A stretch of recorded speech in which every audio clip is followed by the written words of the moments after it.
Bismillahirrahmanirrahim.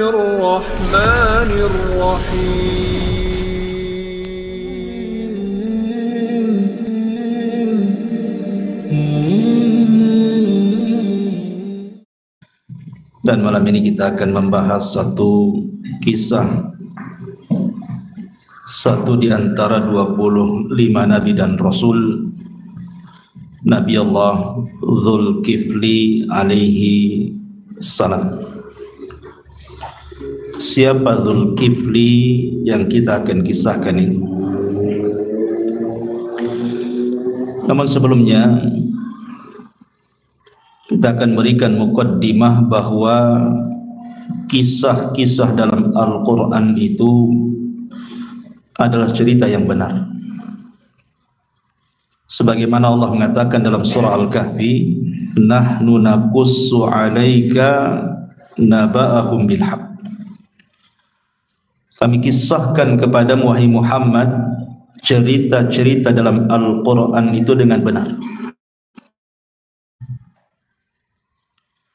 Dan Allah juga mengatakan dalam surah Al-Imran ayat 62, inna hadza lahuwal qasasul haq.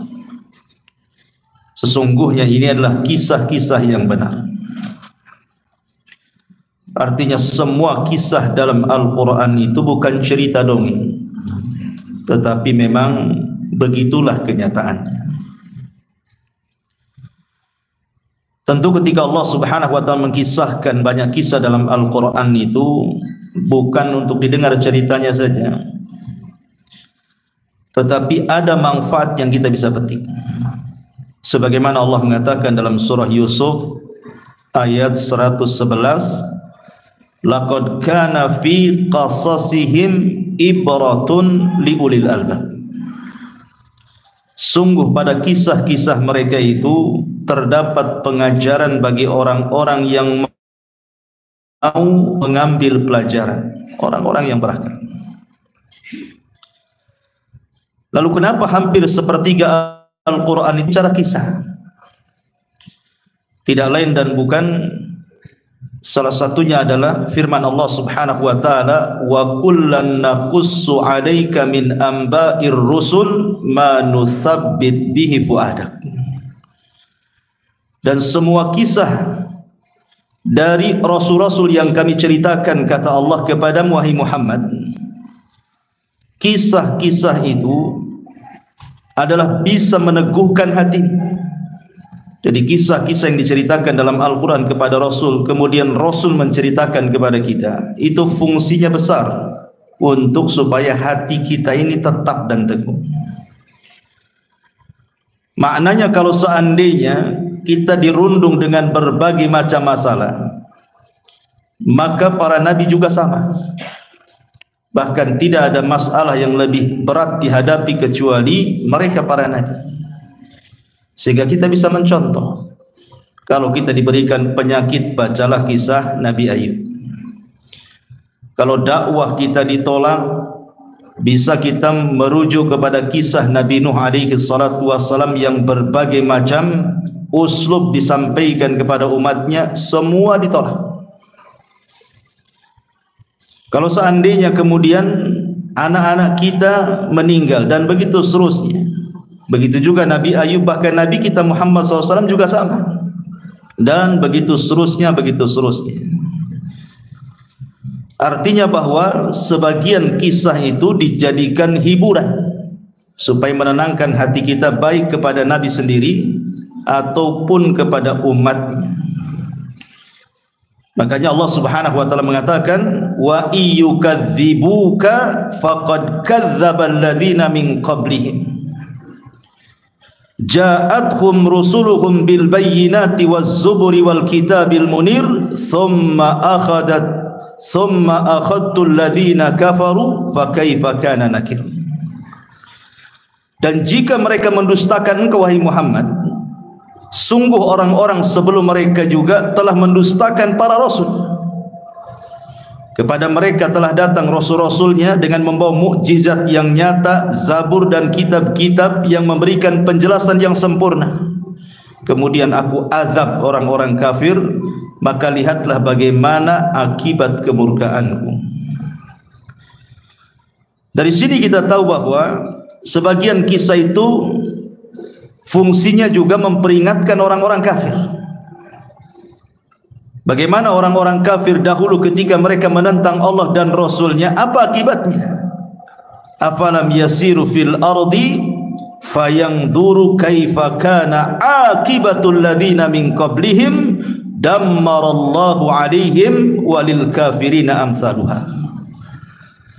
Maka apakah mereka tidak mengadakan perjalanan di permukaan bumi sehingga mereka dapat memperhatikan bagaimana kesudahan orang-orang sebelum mereka? Allah menimpakan kebinasaan atas mereka dan orang-orang kafir yang akan menerima akibat-akibat seperti itu. Intinya bahwa semua kisah dalam Al-Quran itu banyak ibrah dan pelajaran. Ma'asyiral muslimin yang dimuliakan Allah Azza wa Jalla, tentu bagi kita seorang muslim menjadi motivasi kan untuk meneguhkan keimanan kita, bertambah wawasan kita, dan dijadikan penghibur bagi kehidupan kita. Sering saya katakan, ma'asyiral muslimin yang dimuliakan Allah Azza wa Jalla, di dalam Al-Quran tidak semua para nabi dan rasul itu dikisahkan. Makanya kenapa Allah Subhanahu wa taala sendiri mengatakan di dalam Al-Qur'anul Karim, sebagian mereka kami kisahkan, sebagian mereka tidak kami kisahkan. Tentu ada hikmah di dalamnya. Padahal jumlah para nabi dan rasul itu kan banyak ya. Sebagaimana hadis yang masyhur, hadis Abi Dzar Al-Ghifari radhiyallahu an, ketika dia ditanya atau bertanya kepada Nabi sallallahu alaihi wasallam, "Ya Rasulullah, ayyul anbiya kana awwal?" Rasul, siapa nabi yang pertama? Maka Rasul mengatakan Adam. Nabi yang pertama ya Adam. Qultu, kemudian aku katakan, "Ya Rasulullah, wa nabiyyun kana?" Apakah Adam itu nabi? Maka Rasul mengatakan, "Na'am, ya, nabiyyun mukallam." Dia nabi yang diajak bicara Allah. Dari sini menunjukkan bahwa Kalimur Rahman itu bukan hanya Musa saja. Adam juga disebut Kalimur Rahman. Karena dari 25 nabi dan rasul itu, yang pernah diajak dialog langsung oleh Allah tanpa perantara itu cuma 3. Pertama Adam alaihi salatu wassalam, karena Rasul mengatakan nabiyyun mukallam, nabi yang diajak bicara Allah. Yang kedua Nabi Musa, dan ini yang disematkan Kalimur Rahman itu kebanyakan kepada Musa.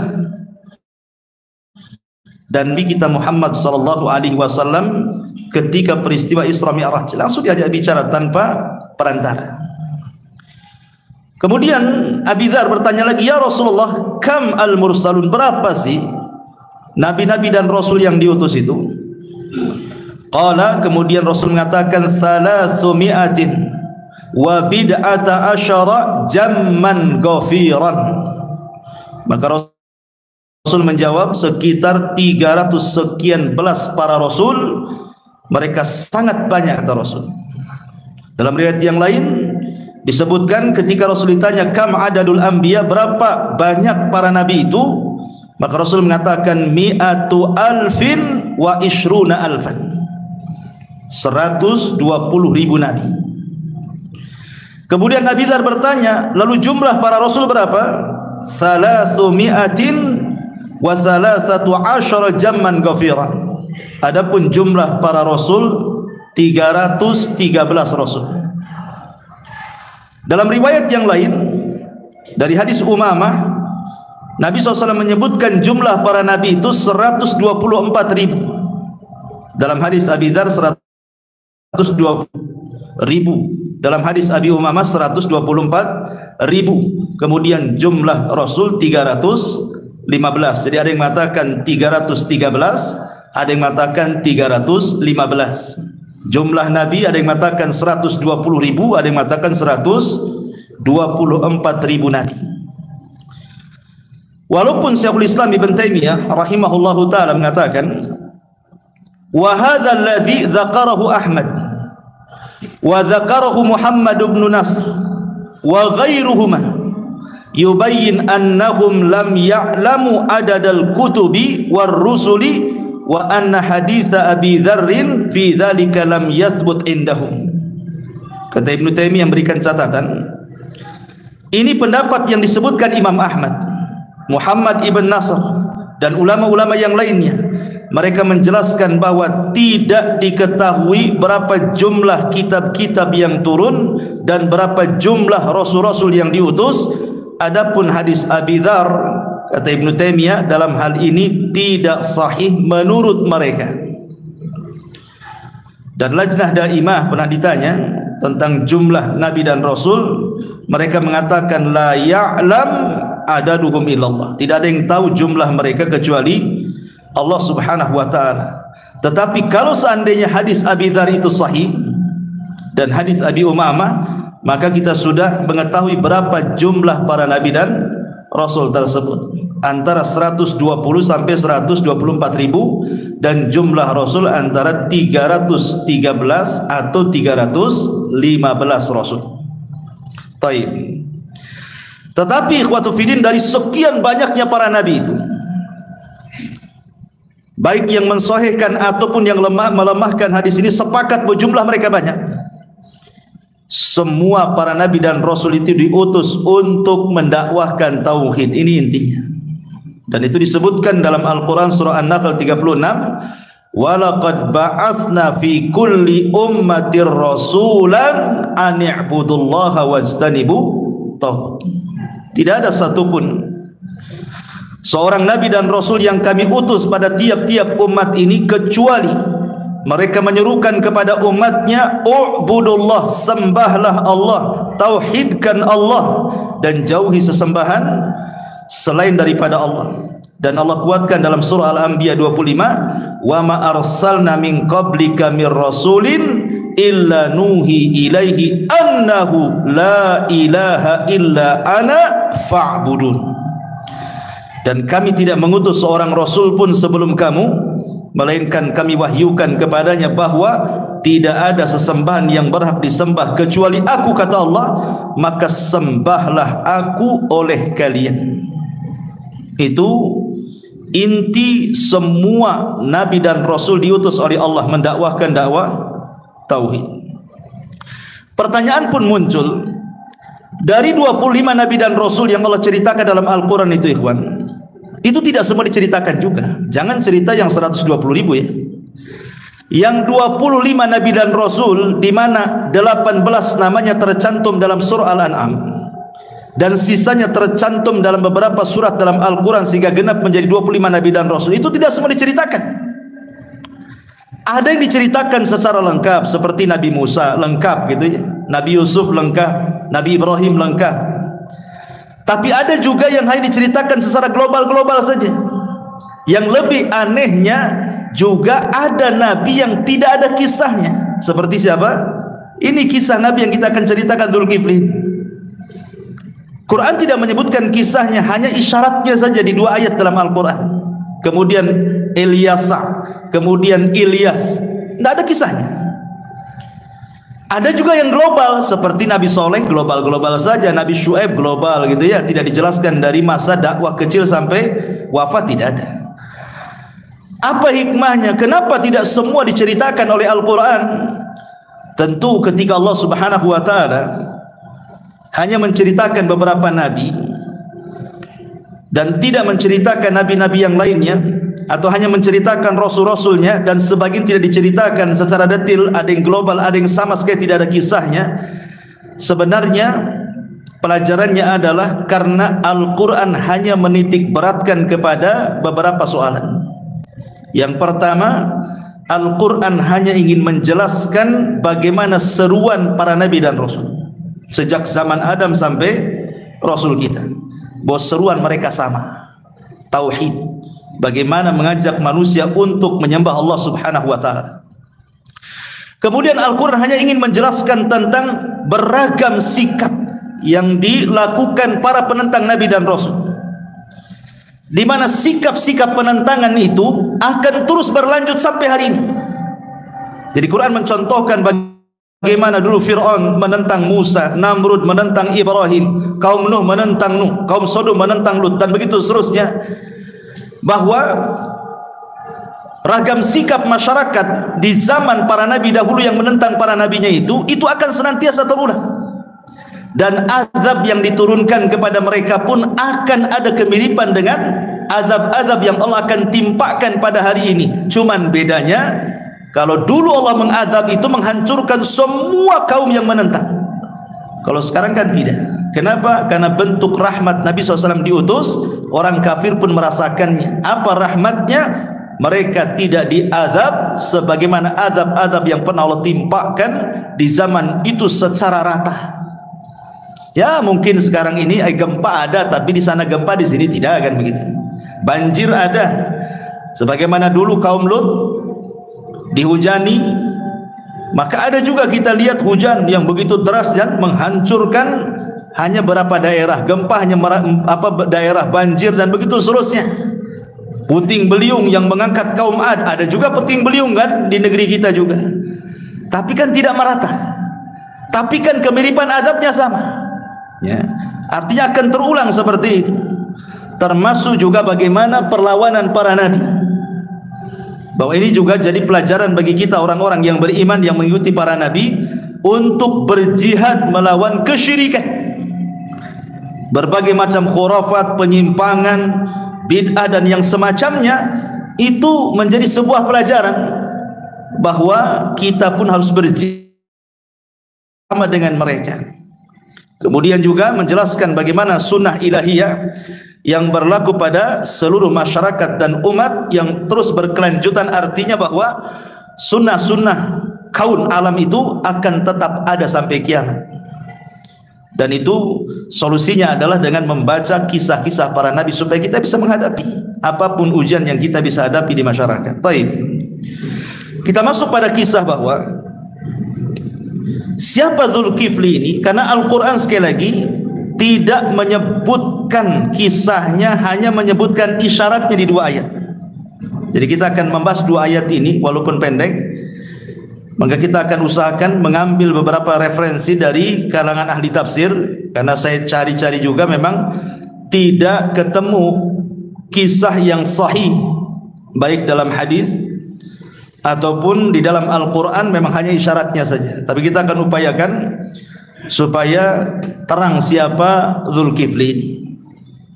Pertama, dalam surah Al-Anbiya ayat 85, Allah Subhanahu wa taala berfirman, wa Ismaila wa Idrisa wa Dzulkifli kullun minas sabirin. Dan juga Ismail, kemudian Idris, kemudian Dzulkifli, semua orang-orang ini termasuk orang-orang yang sabar. Di sini Allah Subhanahu wa taala menyebutkan 3 nabi. Pertama Ismail, kedua Idris, ketiga Dzulkifli, dan di akhir ayatnya kullun minas sabirin, semuanya hamba-hamba Allah yang sabar. Pertama Ismail. Kenapa Ismail disebutkan minas sabirin, termasuk hamba Allah yang sabar? Ingat ketika saya menceritakan tentang Ismail, Ismail ini diberikan oleh Allah kesabaran yang luar biasa sejak kecil. Dia dihantarkan oleh Ibrahim bersama Hajar ke sebuah wadin ghairi dizara'in, lembah, tidak ada tanaman, tidak ada binatang, tidak ada manusia, gurun pasir, kerong kelontang, panas luar biasa. Diletakkan begitu saja berdua dengan ibunya. Ini kan menunjukkan kesabaran. Siapa yang sabar coba? Diletakkan berdua bersama ibundanya, tidak ada orang pula di situ. Kemudian yang kedua, setelah dia usia remaja belasan tahun, Ibrahim pula baru datang menengok dia. Tetapi kemudian dikagetkan dengan mimpi seorang nabi yang merupakan wahyu, di mana Ibrahim mengatakan kepada Ismail, ya bunayya inni ara fil manami anni adbahuka fanzur madza tara. Wahai anakku, semalam ayahmu bermimpi bahwa aku menyembelih dirimu, macam mana pendapatmu? Maka Ismail mengatakan, ya abatif al-ma tu'mar satajiduni insyaallahu minas sabirin. Nah, ini ada kalimat sabirin di sini.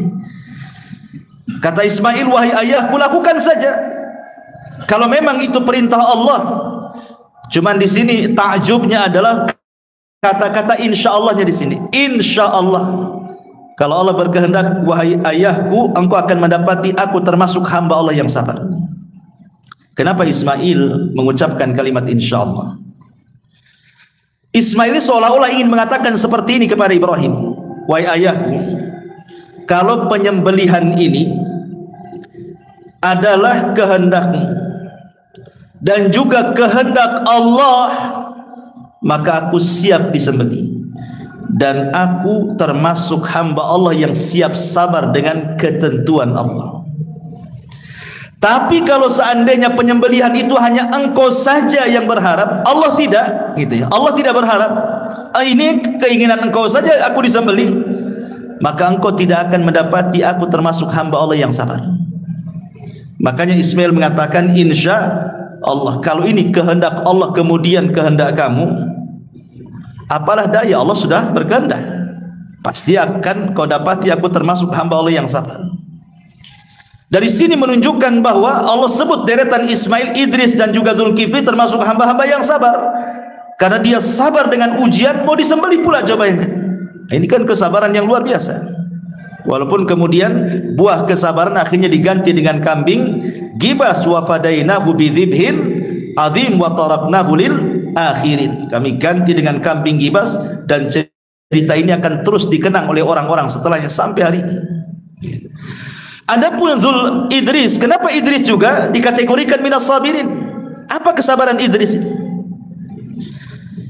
Dikatakan oleh ahli sejarah, Ibnu Ishaq rahimahullahu ta'ala mengatakan, Idris ini awal man khatta bil qalam. Jadi dia orang yang pertama kali mencatat dengan pena. Dan Idris disebut Idris itu karena diambil dari kata dirasa. Dirasa itu artinya belajar. Jadi Idris itu memang setiap hari membaca, menulis dan belajar. Dan dalam dunia ilmu, menuntut ilmu itu perlu dengan kesabaran. Kalau orang tidak sabar tidak akan dapat ilmu. Makanya Yahya ibn Abi Katsir mengatakan, sebagaimana menukilkan Imam Nawawi dalam kitabnya Syarah Sahih Muslim, apa kata Yahya ibn Abi Katsir?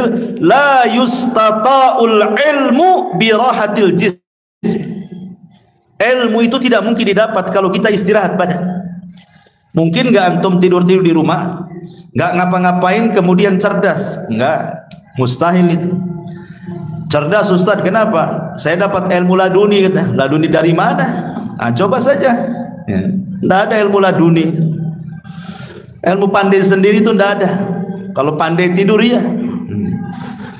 Masyarul muslimin yang dimuliakan Allah Azza wa Jalla, sampai Al-Hafidh Al-Khatib Al-Baghdadi rahimahullahu ta'ala menukilkan perkataan Abi Ahmad Nasr ibn Ahmad Al-Iyad. Beliau mengatakan, la yunalul hadzal ilmu illa man attala dukkanahu wa kharaba bustanahu wa hajara ikhwanahu wa mata aqraba ahlihi falam yashhad zanazatahu. Lihat kata beliau, ilmu itu tidak akan diperoleh kecuali orang yang meninggalkan dunia perdagangannya, dia tinggalkan tokonya. Yang kedua, hancur kebunnya karena tidak dirawat, karena dia sibuk belajar. Kemudian yang ketiga, ditinggalkan kawan-kawannya karena dia fokus belajar. Kalaupun dia mati, terkadang keluarga terdekatnya tidak bisa menyaksikan jenazahnya. Boleh jadi dia meninggal di tempat lain, di tempat ketika dia rihlah thalabul ilmi, keluarganya enggak tahu. Sampai seperti itu ulama mengatakan bahwa ilmu itu tidak bisa diraih kecuali dengan beberapa perkara ini. Makanya kita lihat rihlahnya para thalabul ilmi itu, para ulama dulu, mereka tidak meninggal di tempat kelahirannya, terkadang meninggal di tempat belajarnya. Begitulah ilmu diraih. Makanya Imam Syafi'i rahimahullahu ta'ala atau Imam Ahmad pernah ditanya, ya Imam, mata tastamirru fi talabul ilmi wa qad asbahta imaman lil muslimin, katanya Imam Ahmad. Sampai kapan kau belajar? Kau sudah jadi imam kaum muslimin, dikenal dunia, masih saja kau membaca dan mencatat. Apa kata Imam Ahmad? Dia mengatakan ma'al makhbarati ilal makbarati. Aku akan tetap belajar selama pena masih ada tinta di tanganku, sampai aku dikubur di liang lahat. Begitulah para ulama. Dan Imam Syafi'i juga mengatakan haqqun ala talabatul ilmi bulughu ghayatan warrabatu ilallahi ta'ala fil auni alaihi. Kata Imam Syafi'i, wajib atas penuntut ilmu itu mengerahkan semua daya dan upaya untuk mendapatkan sebanyak-banyak ilmu. Kemudian sabar dengan rintangan-rintangan ketika menuntut ilmu, karena menuntut ilmu itu nanti rintangan, setan tidak suka masalahnya. Kemudian dia betul-betul ada kecintaan dalam menuntut ilmu kepada Allah agar Allah menolong perjalanan talabul ilmi. Dari sini Imam Syafi'i mengatakan sebuah syair yang masyhur dibaca para talabatul ilmi. Apa syairnya Imam Syafi'i? Akhi, kata Imam Syafi'i, lan tanalal ilma illa bisittatin sa'umbika an tafsiliha bibayanin dzaka'un wa hirsun wa ijtihadun wa bulghatun wa suhbatu ustadin wa tulu zamanin. Nah, lihat syairnya Imam Syafi'i. Saudaraku, kata Imam Syafi'i, kalian tidak mungkin mendapatkan ilmu kecuali dengan 6 perkara. Kemudian Imam Syafi'i mengatakan, saya akan jelaskan secara rinci 6 perkara itu. Dzakaun, siapkan kecerdasan. Wahirsun, siapkan semangat. Wajtihadun, siapkan kesungguhan. Wabulghatun, siapkan biaya. Wasuhbatu ustadin, harus ada ustad yang menemaninya. Belajar sama syekh siapa? Watulu zamanin, dan panjangnya waktu, tidak bisa diringkas dari ilmu itu. Sehari 2 hari ingin pandai tidak bisa lah, harus tahunan ya, baru orang dapat ilmu. Dan ini tidak mungkin diraih dengan kesabaran, kecuali dengan sabar baru bisa diraih ilmu-ilmu ini. Makanya di sini kembali kepada ayat, Idris digolongkan sebagai nabi-nabi Allah yang sabar. Kemudian Zulkifli. Kenapa Zulkifli dimasukkan kepada hamba-hamba yang sabar? Nanti kita akan kisahkan. Kemudian ayat yang kedua dicantumkan dalam surah Sad ayat 48. Wadhkur Ismaila wal Yasa'a wa Dzulkifli wa kullu minal akhyar. Wadhkur, sebutkan wahai Muhammad tentang kisah Ismail, Ilyasa, kemudian Dzulkifli, semua adalah orang-orang pilihan. Di sini Allah gandengkan antara Ilyasa dengan Dzulkifli. Nanti ada hubung kait antara Ilyasa dengan Dzulkifli ini. Maka disebutkan satu redaksi ayatnya. Taib. Dari sini menunjukkan bahwa dari 2 ayat ini surah Al-Anbiya pertama, surah Al-Anbiya tadi ayat 85, dan juga surah Sad ayat 48, inilah 2 ayat yang menceritakan tentang kisah Dzulkifli. Dan dalam 2 ayat ini Allah sebutkan 2 sifat. Pertama, minas sabirin, bahwa Dzulkifli termasuk hamba Allah yang sabar, dan itulah sifat para nabi. Yang kedua, minal mukhtarin, mereka nabi-nabi pilihan. Tentu ada keutamaannya kenapa mereka dipilih. Baik, kita masuk pada kisah Dzulkifli. Ma'asyiral muslimin yang dimuliakan Allah Azza wa Jalla, saya akan sebutkan 2 hadis saja dan 1 kisah. 2 hadis dan 1 kisah. Masalahnya 2 hadis ini semuanya lemah, tidak ada yang sahih. Adapun 1 kisah ini adalah pendapat Imam Mujahid ketika mentafsirkan ayat yang bicara tentang Dzulkifli. Tapi kita tahu siapa Imam Mujahid kan? Imam Mujahid seorang ulama ahli tafsir. Artinya para ahli tafsir setelah Imam Mujahid kalau menceritakan tentang Zulkifli pasti mengacu kepada perkataan Imam Mujahid.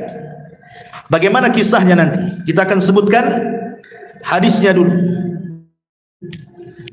Tetapi sebelum itu kita akan menjelaskan siapa Zulkifli ini, nasabnya, kemudian kenapa disebut Zulkifli, baru masuk kepada dua hadis dan satu kisah ini.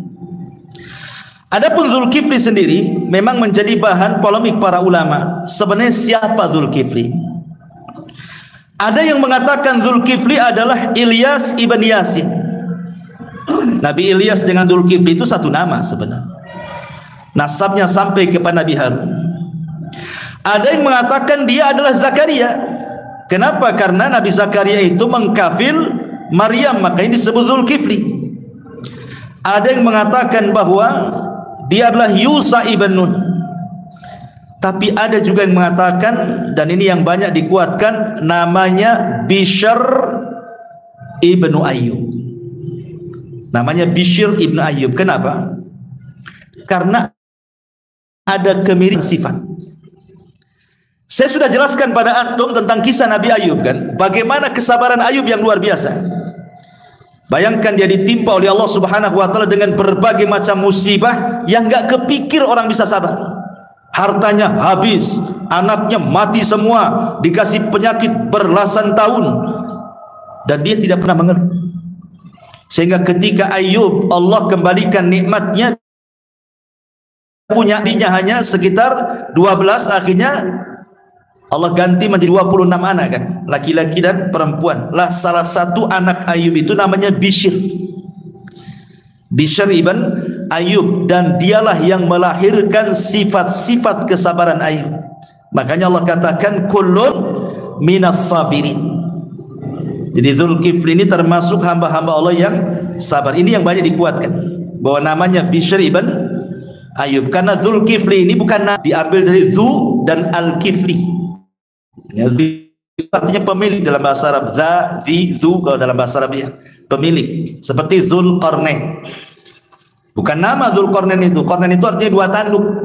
Zu itu pemilik dua tanduk, gitu maksudnya. Baik. Jadi ini khilaf ulama. Tapi ada juga yang mengatakan dia bukan nabi. Zulkifli itu bukan nabi, dia rajulun saleh. Dia orang saleh. Samalah dengan Zulkarnain, sama dengan Khidir diperselisihkan apakah dia nabi atau bukan, sama dengan Luqman dalam Al-Quran ada surah Luqman, itu bukan nabi. Ada juga yang mengatakan dia bukan nabi. Dan yang mengatakan bahwa Zulkifli bukan nabi ini adalah riwayat dari Imam Ibnu Jarir At-Tabari dan juga Ibnu Abi Naji dari Mujahid, annahu lam yakun nabi innama kana rajulan salihan. Dia bukan nabi, dia hanya rajulun saleh, orang saleh saja. Wa kana takaffala li bani qaumihi an yakfiyahum amrahum wa yaqdiya bainahum bil adli fasumya Zulkifli. Dia itu orang saleh yang mengkafil seluruh kaumnya dengan memberikan kebutuhan dan hajat mereka, kemudian memberikan hukum keadilan kepada masyarakatnya. Sejak itulah disebut Zulkifli. Tetapi pendapat yang kuat wallahu alam, sebagaimana disebutkan Al-Imam Ar-Razi dalam tafsirnya, bahwa Zulkifli adalah seorang nabi. Kenapa? Satu, karena ketika Allah Subhanahu wa taala menyebutkan Zulkifli itu di dalam surat apa? Surat Al-Anbiya. Apa arti Al-Anbiya? Para nabi. Dia tidak dicantumkan dalam surah Al-Baqarah, An-Nisa, Al-Imran kan itu ya. Tapi dicantumkan dalam surah Al-Anbiya. Al-Anbiya itu artinya para nabi. Makanya Imam Ar-Razi mengatakan Zulkifli seorang nabi karena dicantumkan dalam teks surah Al-Anbiya, menceritakan tentang kisah para nabi. Ini satu.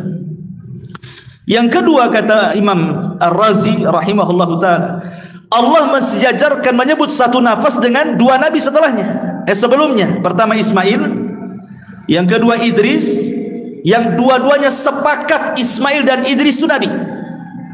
Kemudian disebut satu nafas setelah Allah menyebutkan Ismail, Idris, kemudian Zulkifli. Artinya Zulkifli juga nabi, sama dengan Idris, sama dengan Ismail. Ini juga kata Imam Ar-Razi yang mengatakan Zulkifli itu bukan orang soleh, tapi dia nabi. Kemudian yang ketiga, kata Imam Ar-Razi rahimahullahu taala, karena arti al-kifli itu artinya Allah lipat gandakan. Sebagaimana Allah mengatakan dalam Al-Quran, ya ayyuhalladzina amanu ittaqullaha wa aminu bi rasulihi yu'tikum kiflaini min rahmatihi wa yaj'al lakum nuran tamshuna bihi wa yaghfir lakum wallahu ghafurur rahim. Wahai orang-orang yang beriman, bertakwalah kepada Allah dan berimanlah kepada Rasulnya, niscaya Allah memberikan rahmatnya kepadamu dua bagian. Jadi arti kifl itu artinya Allah lipat gandakan. Jadi kalau dia beramal, Allah lipat gandakan pahalanya. Dan tidak ada di zaman itu yang dilipat gandakan pahalanya kecuali para nabi. Karena ada orang soleh, ada para nabi. Sejak dulu suka ada kelompok-kelompok yang disebut orang-orang soleh dan para nabi. Dan yang dilipat gandakan pahalanya tentu seorang nabi, bukan orang soleh. Dari tiga alasan inilah maka Imam Ar-Razi mengatakan bahwa Dzulkifli nabi, dan yang sahih wallahu a'lam, yang betul adalah Dzulkifli itu satu di antara 25 nabi dan rasul. Adapun kenapa disebut Dzulkifli, Al-Imam At-Tabari rahimahullahu taala menjelaskan kenapa disebut Dzulkifli. Ada beberapa riwayat yang disebutkan. Pertama, beliau menyebutkan bahwa Dzulkifli ini dulu ada kisah, ada beberapa kisah. Dia cantumkan beberapa kisah. Pertama, kisah dari Ka'ab al-Ahbar. Ka'ab al-Ahbar ini seorang rahib Nasrani yang masuk Islam di zaman Umar bin Khattab, sehingga dia banyak menceritakan tentang kisah-kisah Israiliyat, karena dulunya mantan pendeta kan, lebih paham dia tentang kisah-kisah Israiliyat. Jadi Ka'ab al-Ahbar ini mengatakan, kana fi bani Israil malikun kafirun famarra bi biladihi rajulun salihun faqala wallahi in kharajtu min hadhil bilad hatta a'ridu ala hadzal malik al-islama fa arada alaihi faqala ma jazai qala al-jannah. Dahulu di zaman Bani Israil ada raja kafir kepada Allah Azza wa Jalla. Kemudian lewatlah orang soleh di tempat itu. Di tempat itu ada orang laki-laki soleh sedang safar, kebetulan lewat di tempat itu. Lah rajanya kafir. Kemudian orang soleh ini mengatakan, saya tidak akan keluar dari daerah ini sampai kutawarkan Islam kepada raja itu. Akhirnya kemudian dia menawarkan keislamannya kepada raja itu. Kata raja ini, kalau aku masuk ke agamamu, kira-kira apa balasanmu? Maka orang soleh mengatakan al-jannah, sorga. Kemudian dia menyebutkan tentang sifat-sifat sorga. Allah takdirkan akhirnya raja ini masuk Islam. Raja ini dengan sebab dakwahnya orang saleh ini akhirnya masuk Islam. Kemudian raja ini mengatakan, man yatakaffalu li bidzalik. Kalau aku masuk surga, siapa yang bisa menjamin aku masuk surga? Kau mengatakan kalau aku masuk agamamu, kau katakan aku masuk surga, siapa yang menjaminnya? Maka orang saleh mengatakan, ana, saya akan menjamin. Man takaffal, siapa yang menjamin li aku? Kata orang ini mengatakan, ana, saya akan menjamin. Maka setelah dia punya keyakinan, maka raja ini baik keislamannya, kemudian taat kepada Allah Azza wa Jalla. Akhirnya kemudian dia pun meninggal. Si raja ini meninggal. Ketika meninggal itu dia dikubur. Kemudian tiba-tiba kuburannya belah. Kemudian tangannya naik ke atas. Tangannya keluar dari kuburannya. Kemudian tiba-tiba ada cahaya dari dalam kuburan itu.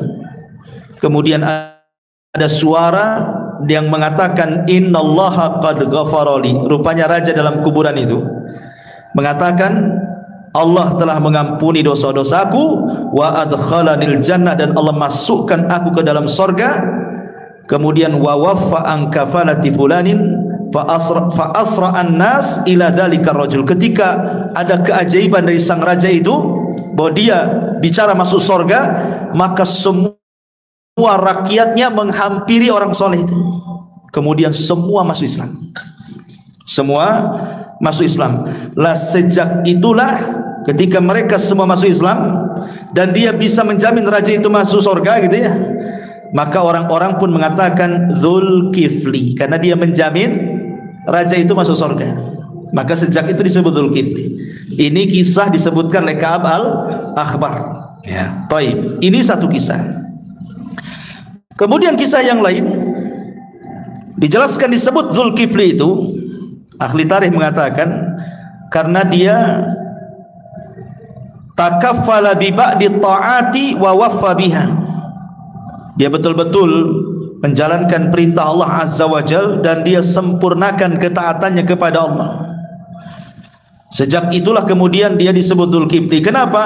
Karena satu, Dzulkifli itu dikenal tidak berhenti salat malam. Yang kedua, dikenal tidak berhenti puasa sunnah.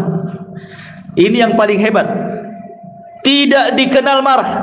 Dzulkifli bagaimana caranya enggak pernah marah. Ini yang hebat yang ketiga. Kalau orang sholat malam bisa, kalau orang puasa sunnah bisa, tapi kalau orang enggak marah ini macam mana caranya? Iya kan? Inilah sifat yang dimiliki Dzulkifli yang tidak ada pada nabi-nabi yang lainnya. Dia tidak pernah marah. Sebagaimana sabda Rasul mengatakan apa? Orang yang kuat itu bukan ahli gulat, tetapi orang yang kuat itu orang yang bisa menahan hawa nafsunya ketika emosi atau marah. Makanya Rasul mengatakan la taghdab la taghlab la taghlab taraddada miraran la taghdab. Jangan marah, jangan marah, jangan marah dan begitu seterusnya. Masyarul muslimin yang dimuliakan Allah Azza wa Jalla. Taib. Ada juga yang mengatakan bahwa di zaman Dzulkifli itu banyak para nabi dibunuh Bani Israel. Sampai dalam satu hari itu ada 400 Bani Israel, yang 300 dibantai, yang 100-nya sembunyi di rumah seorang laki-laki yang saleh. Akhirnya yang 100 nabi ini, orang soleh inilah yang kemudian mengkafilnya, ngasih makan, ngasih minum, ngasih tempat diselamatkan dari Bani Israel. Maka sejak itulah karena dia mengkafil para nabi, maka disebut Dzulkifli. Ada juga yang mengatakan seperti itu. Karena orang Yahudi kan ma'ruf di zaman itu, fariqon kadzabu wa fariqon taqtulun. Sebagian mereka mendustakan para nabi, sebagian mereka membunuh para nabi kan. Maka kemudian seorang soleh ini mengkafir 100 nabi yang selamat, maka sejak itulah disebut Dzulkifli. Ada juga yang mengatakan seperti itu. Wallahu alam ya. Yang jelas bahwa ada dua hadis yang kita akan jelaskan dan satu kisah. Hadis yang pertama, hadis ini disebutkan riwayatnya dari Abdullah ibn Umar radhiyallahu anhu. Dikeluarkan oleh Imam Tirmidzi dan juga Imam Ahmad dari Ibnu Umar radhiyallahu anhuma. Dia mengatakan sami'tun nabiyya sallallahu alaihi wasallam yaqul. Kata Ibnu Umar, aku mendengar Rasul bersabda, kanal kiflu min bani Israil la yatawarra'u min dzambin amilahu. Dalam riwayat kana rajulun yuqalu lahu Dzulkifli la yatawarra'u min dzambin amilahu. Jadi di zaman Bani Israel, kata Abdullah ibn Umar, ada orang namanya Al-Kiflu. Dalam riwayat seorang laki-laki yang disebut dengan Dzulkifli. Orangnya enggak takut dosa. Enggak takut dosa. Kemudian suatu hari dia suka dengan seorang wanita. Fa'atathu imra'atun fa'ataha sittina dinaran. Dia suka dengan seorang gadis. Gadis ini gadis baik-baik, gadis perawan, tidak pernah berzina, gadis baik-baik, diajak berzina. Kemudian dijanjikan akan diberikan sittina dinaran, 60 dinar. Baik besar 60 dinar gitu di zaman itu ya. Untuk apa? Ala an yata'aha, supaya dia bisa menggaulinya, berzina dengan wanita itu. Akhirnya karena wanita itu berhajat dengan uang, kelilit hutang dan begitu seterusnya, terpaksalah wanita itu mau berzina dengan Al-Kiflu atau Dzulkifli ini, dengan catatan diberikan uang sittina dinar, 60 dinar. Falamma qa'ada minha maq'ada ar-rajuli min imra'atihi ketika betul-betul hampir berzina, sudah membuka auratnya semuanya, apa yang terjadi? Maka irtadda'at atau ar'adat wabakat, tiba-tiba wanita itu ketakutan, kemudian menangis. Faqala, maka Zulkifli mengatakan, ma yubkiki a'akrahtuki, apa yang membuat anda menangis? Apakah kau benci aku? Katanya. Qalat, wanita itu mengatakan, la, tidak, aku tidak benci kamu. Walakinnahu, akan tetapi, kata wanita ini, dia mengatakan, akan tetapi, kata wanita ini, aku tidak pernah mengamalkan amalan ini sebelumnya. Aku mengamalkan amalan ini, ma hamalani alaihi illa hajah. Kenapa aku mau berzina denganmu dengan bayaran 60 dinar itu? Karena ada hajat masalahnya. Maka ketika mendengar hal ini, Zulkifli mengatakan, taf'alina anti hadha wa ma fa'altihi. Kau hendak melakukan seperti ini pada sebelumnya kau tidak pernah melakukannya. Kalau begitu, idhabi fahiyalak, aku tidak akan melakukan kepadamu. Pergi, ambil uang ini dan jangan pernah kembali. Nah, jadi berzina, uangnya dikembalikan. Kemudian dia termenung sendiri. Setelah termenung sendiri, dia tahu banyak dosanya. Langsung dia mengatakan, wallahi la a'sillaha ba'daha abada. Setelah peristiwa ini, kata Zulkifli, aku tidak akan maksiat selamanya. Famata min lailatihi, maka setelah dia bertobat dan janji tidak akan melakukan kemaksiatan, Allah takdirkan meninggal pula malam itu. Fa asbaha maktuban ala babihi innallaha qad ghafara lil kifli. Setelah dia meninggal, tiba-tiba ada tulisan depan rumahnya, Allah sudah mengampuni orang namanya Al-Kiflu. Hadis ini dikeluarkan Imam Ahmad dan juga Imam Tirmidzi, tetapi sayang hadis ini lemah. Syekh Nasiruddin Al-Albani rahimahullahu taala melemahkannya. Walaupun sekali lagi Imam Ibn Hibban mengatakan hadis ini sahih, Imam Hakim juga sama, dan juga Imam Zahabi menyepakatinya, tapi Syekh Albani rahimahullahu taala mengatakan hadis ini tidak sahih. Bahkan Abu Hatim Ar-Razi mengatakan la yu'raf illa bihaditsin wahid.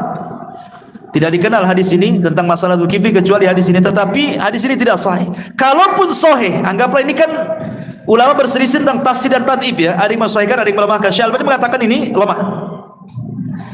Kalaupun sahih, lau faradna, anggaplah hadis ini sahih, maka mustahil yang dimaksud Zulkifli dalam hadis ini adalah nabi yang kita sedang bicarakan. Tak mungkinlah seorang nabi tidak takut dosa. Ini gimana ceritanya?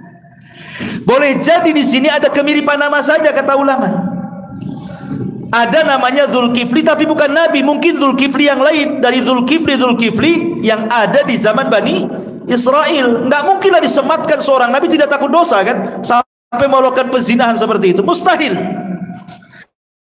Karena seorang nabi itu sudah Allah tarbiyah sejak kecil kan, seperti Rasulullah SAW sudah ditarbiyah sejak kecil, akhlaknya bagaimana, afafnya, menjaga kehormatannya, sehingga tidak ada yang mencela akhlak seorang nabi. Rata-rata para penentang nabi itu yang dicela bukan akhlaknya tapi dakwahnya, sehingga mustahil ini disematkan kepada Zulkifli. Itu pun kalau hadis ini sahih. Ini satu riwayat. Riwayat yang kedua sebutkan oleh Imam Ibnu Jarir dari Abi Musa dan Mujahid serta Qatadah, berkata Umar ibn Abdurrahman ibn Haris, qala Abu Musa berkata dari Nabi sallallahu alaihi wasallam, inna dzal kifli lam yakun nabiyyan walakinnahu kana 'abdan salihan fatakaffala bi amali rajulin salihin inda mautihi wa kana yusalli lillahi kulla yawmin mi'ata salatin fa ahsanallahu ats-tsana 'alaihi. Sesungguhnya Zulkifli bukan nabi, tapi dia seorang hamba yang saleh. Dia menggantikan posisi orang saleh saat kematiannya, di mana orang saleh yang meninggal ini setiap malam salat 100 kali. Jadi ada orang saleh setiap malam itu Salat dalam sehari itu mi'ata salatin, 100 salat. Kemudian orang soleh ini meninggal, berwasiat kepada anak muda, gantikan posisiku. Maka anak muda ini menggantikan posisi orang soleh. Sejak itulah Allah mengangkat derajatnya dan disebut dia dengan Zulkifli, karena mewakili ibadahnya orang soleh setelahnya, sebelumnya. Maka tapi sekarang dua hadis ini semua lemah. Dua hadis ini tidak sahih. Tapi yang menarik saya ingin ceritakan adalah apa yang dikatakan Imam Mujahid ketika bercerita tentang siapa Zulkifli. Ini yang menarik kita kisahkan. Jadi Al-Imam Mujahid yang diriwayatkan oleh Imam Ibnu Jarir, kemudian juga Ibnu Abi Hatim dari jalan Daud Ibn Abi Hindi, dari Mujahid yang mengatakan, dahulu Nabi Ilyasa. Nah, makanya di sini nyambung. Tadi kan dalam ayat Shad, di situ Allah sebutkan Ilyasa dengan Zulkifli kan. Ya, wadhkur Ismail wal Yasa wadal Kifli. Sebutkan Ismail, Ilyasa dan Zulkifli. Karena kalau kita cerita Zulkifli tidak lepas dari Ilyasa. Walaupun Ilyasa punya kisah sendiri ya, nanti belum saya ceritakan. Tapi masalahnya dahulu kata Imam Mujahid, Nabi Ilyasa ini karena sudah tua, sudah renta, dan sudah dihabarkan kematiannya, bahwa dia akan sebentar lagi akan meninggal. Begitulah para nabi, mereka diberitahu kematiannya. Sama dengan Nabi kita kan diberitahu kematiannya. Ketika Nabi SAW berada di kamar Aisyah, datang malaikat Jibril kan, kemudian mengatakan, ya Muhammad, Allah telah berikan dua pilihan.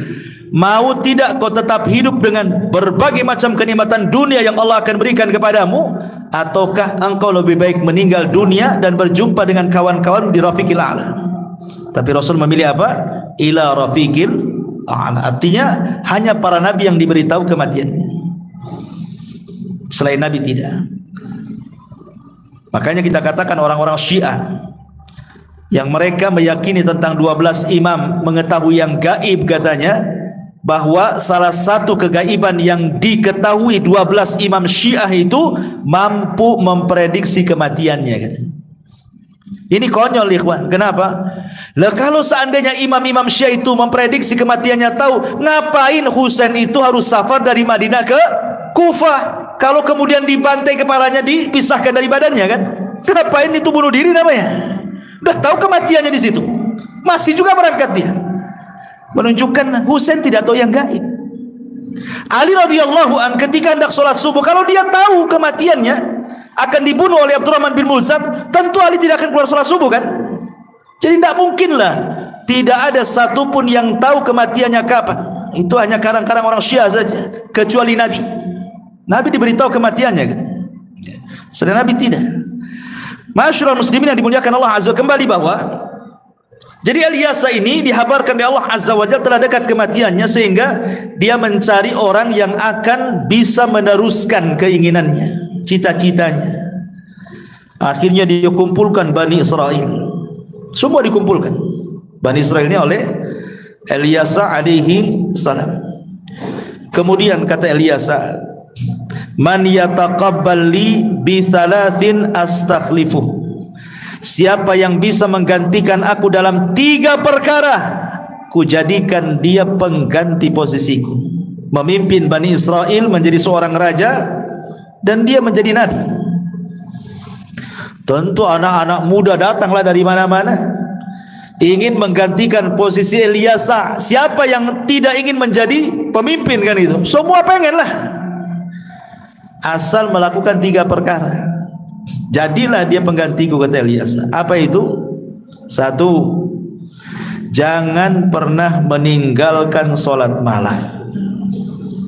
Tidak boleh meninggalkan sholat, setiap malam harus sholat. Yang kedua, kalau siang jangan meninggalkan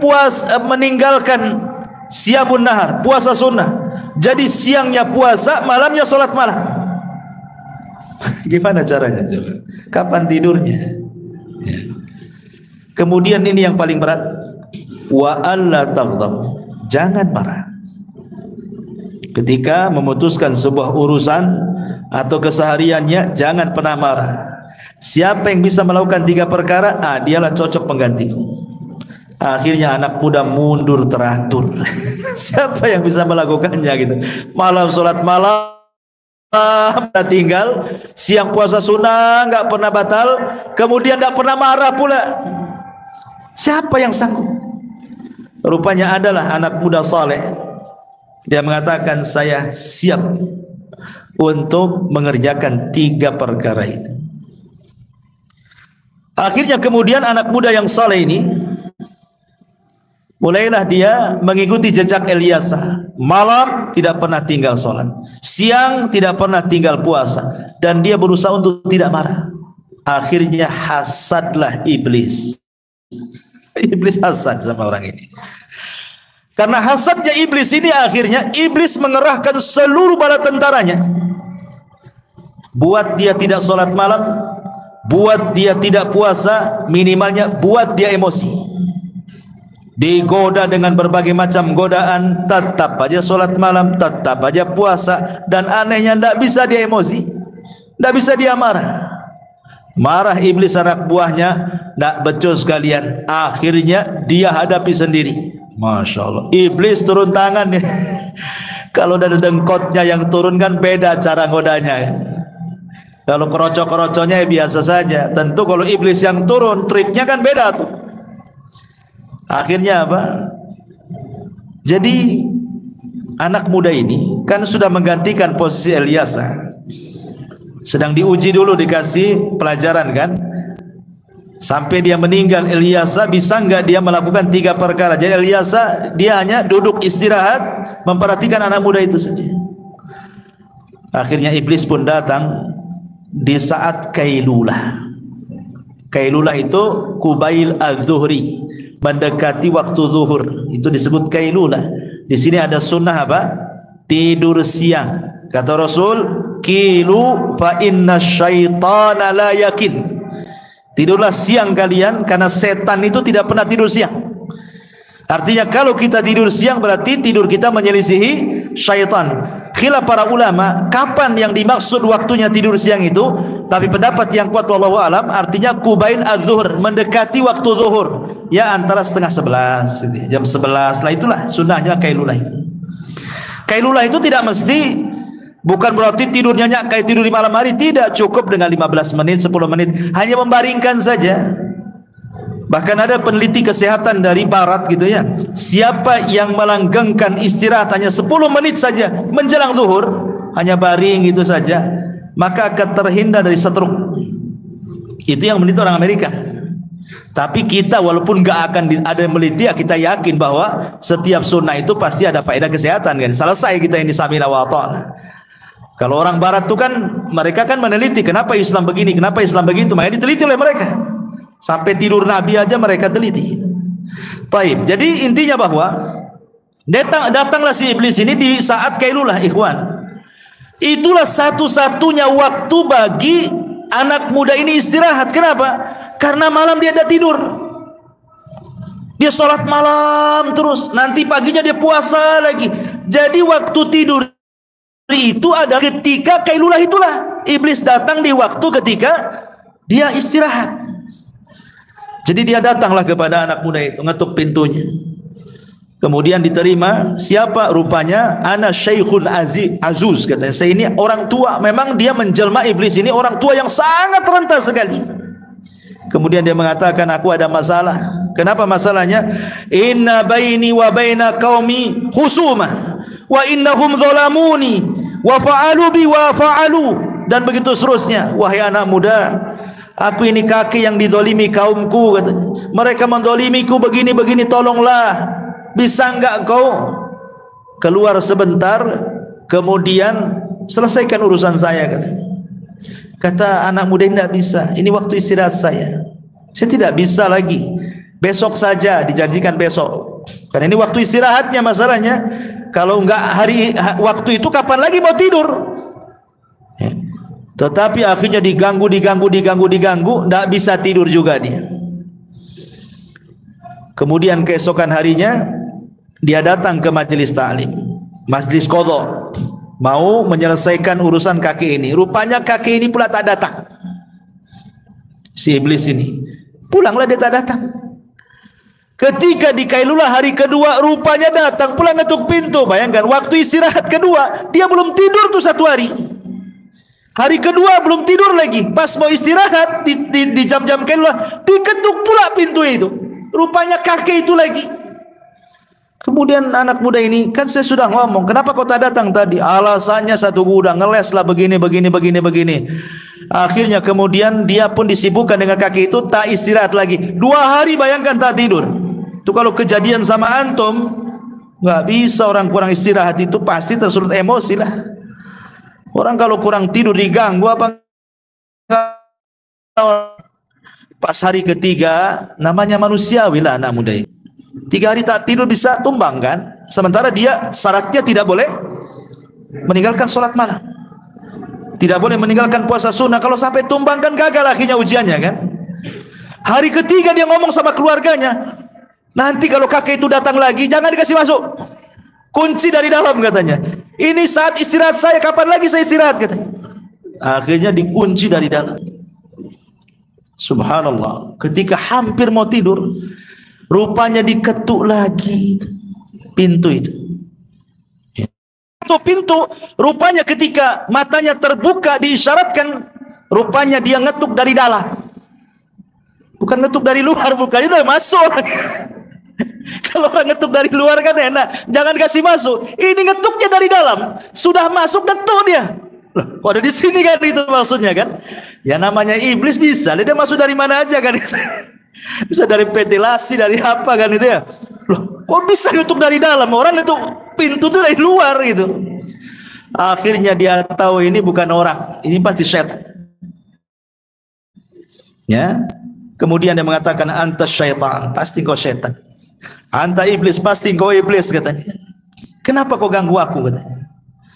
Kemudian iblis dia mengatakan, ya saya iblis. Kenapa? Karena aku hendak menyesatkan kamu supaya engkau tidak sholat malam.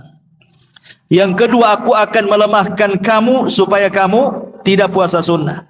Dan aku akan membuat kau emosi supaya kau marah. Tapi kau tak bisa digoda pula, kata si iblis. Masih juga sholat malam, masih juga puasa sunnah, tak ada emosi-emosinya pula. Aku nyerah, kata iblis. Pergi di akhir. Sejak itulah dia dikenal dengan Dzulkifli. Kenapa? Karena takafal, mengganti posisi yes. Dia sanggup melaksanakan sholat malam sunnah dan hebatnya dia tidak marah. Sejak itu disebut Dzulkifli. Inilah kisah yang banyak disebutkan oleh ahli tafsir, salah satunya juga Imam Ibnu Katsir, At-Tabari dan ahli tafsir yang lain. Kalau cerita Dzulkifli itu pasti mengambil kisahnya Imam Mujahid. Tapi sekali lagi tidak ada yang sahih. Ya, walaupun Imam Mujahid menyebutkan ini pun secara sanadnya juga tidak jelas. Intinya bahwa Al-Quran hanya mengisyaratkan 2 ayat itu saja tadi, dan kisahnya ini kan hanya sekedar pengetahuan. Kebanyakan kisah-kisah Dzulkifli ini diambil dari kisah-kisah Israiliyat. Bahkan orang-orang Yahudi dalam perjanjian lama Taurat, ya, mereka menganggap bahwa Dzulkifli itu bukan Bishr, tetapi namanya Hazkiel. Nabi Hazkiel yang ma'ruf kisahnya. Nanti ketika kita mengkisahkan tentang kisah Ilyasa, ya, ada Nabi Hazkiel. Hazkiel itulah maksudnya Dzulkifli, kata mereka orang-orang Yahudi mengatakan seperti itu. Wallahu alam, inilah diantara kisah singkat daripada Dzulkifli. Adapun tentang di mana letak kematian Dzulkifli, karena kan Dzulkifli ini diutus ke negeri Syam, ada yang mengatakan diutus ke negeri Iran, ada yang mengatakan ke Irak, ya. Wallahu alam. Kalau memang dia adalah putra daripada Ayub berarti dia diutus di negeri Syam. Adapun kuburannya memang tidak ada yang jelas. Nabi-nabi itu tidak ada yang jelas kuburannya di mana. Cuman terkadang ada orang-orang dari kalangan kuburiyun, orang-orang yang suka tabaruk, menyembah kuburan itu. Terkadang mereka merekayasa beberapa kuburan para nabi, akhirnya mereka pun berziarah dan meminta-minta di situ. Ya. Jadi memang tidak jelas, ada yang mengatakan dia dikubur di Palestina, ada yang mengatakan di Irak, ada yang mengatakan di Syam. Wallahu alam. Ya, al ilmu indallahi azza wa jalla.